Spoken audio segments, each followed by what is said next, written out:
Bonjour et bienvenue dans cette nouvelle édition du JT de la rédaction de News Assurance Pro. Nous sommes le lundi 15 octobre 2012 et tout de suite, voici les titres. En ouverture de ce JT, nous reviendrons sur la position de la Fédération nationale indépendante des mutuelles, et ce, à quelques jours de l'ouverture du congrès de la FNMF. Nous parlerons ensuite de l'assurance vie et de l'impact économique sur la collecte avec Philippe Mazot-Higuel-Rivet, le directeur général d'Aviva France. Enfin, nous conclurons ce JT avec la présentation des objectifs d'ADIS, le groupement paritaire créé récemment avec son président Michel Dieu. Une semaine avant le congrès de la mutualité qui se tiendra à Nice du 18 au 20 octobre, la Fédération nationale indépendante des mutuelles, l'AFNIM pour les intimes, a réuni la presse pour justement présenter sa vision de la mutualité et défendre les petites et moyennes mutuelles pour, je cite, « imaginer la mutualité de demain ». Un sujet de Thierry Gouby et Magali Vogel. PLFSS, taxe TSCA ou bien accord de branche, l'AFNIM a dénoncé la semaine dernière un ensemble de mesures qui, selon son président Philippe Mix, affaiblissent les mutuelles, notamment celles de moyenne et de petite taille. Si notre modèle n'était pas pertinent et efficace, ça se verrait. Nos mutuelles seraient en décrépitude. Or, nos mutuelles sont en bonne santé, elles fonctionnent bien, et je ne comprends pas pourquoi toutes ces charges, toutes ces contraintes nouvelles qui pèsent sur le porte-monnaie de l'adhérent au bout de la piste, qui vient dire, bah oui, ma mutuelle est chère, mais la mutuelle est chère non pas du fait de son fonctionnement traditionnel d'origine à elle, mais du fait de toutes les charges, et je n'ai pas encore parlé des taxes de plus en plus nombreuses, ni du PLFSS, qui vient malheureusement, qui ne va pas dans la bonne direction. Une direction encore assombrie par l'approche de la directive Solvabilité 2 qui, d'après l'AFNIM, va coûter de l'argent aux petites mutuelles qui devront alors répercuter ces difficultés sur les cotisations des clients. Plutôt remonté, Philippe Mix a conclu en indiquant, je cite, que ces petites mutuelles étaient les seules à remplir le principe de solidarité.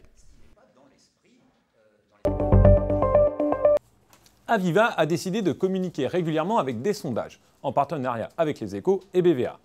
Pour ce premier exercice, le thème portait sur la perception des Européens sur les politiques économiques de leur pays. En France, comme en Allemagne, en Italie, en Espagne ou en Angleterre, les citoyens jugent négativement ces politiques.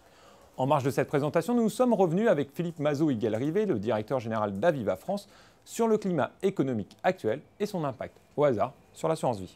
En termes de collecte nette, on a eu une petite embellie cet été, sur quasiment 2 mois, donc après quasiment 10 mois de collecte nette négative, c'était quand même tout à fait significatif.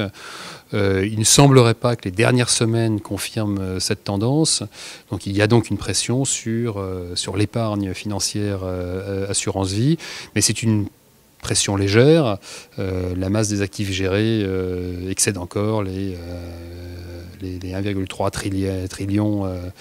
Donc on est vraiment encore dans une partie absolument significative de l'épargne française.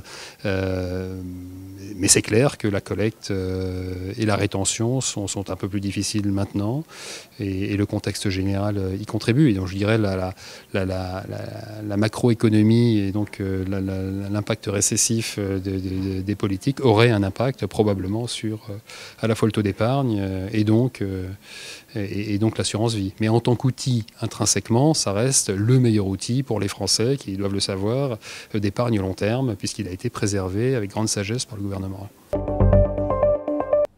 Enfin, dernier événement cette semaine, ADIS, le groupement paritaire nouvellement créé, s'est officiellement présenté lors d'un colloque. Retour sur la création et les objectifs d'ADIS avec son président Michel Dieu, qui répond aux questions de Magali Vogel. ADIS a été créé pour permettre de mutualiser et de mettre en commun des moyens, les moyens de 7 organismes paritaires. Apicil Prévoyance, Aprionis Prévoyance, Novalis Prévoyance, IPSEC, CIPREV et le GNP qui est une union d'institutions de prévoyance. Notre objectif, c'est d'être un des premiers acteurs dans le domaine des branches professionnelles en couverture prévoyance. Nous avons aujourd'hui un niveau de cotisation de 280 millions. Nous envisageons d'ici 5 ans d'avoir doublé ce montant de cotisation. Et au niveau des branches, nous assurons aujourd'hui 61 branches. Bien évidemment, l'objectif, c'est d'augmenter de manière significative ce nombre de branches couvertes. Ce JT est maintenant terminé, je vous remercie une nouvelle fois de votre fidélité, vous donne rendez-vous dès la semaine prochaine pour une nouvelle édition.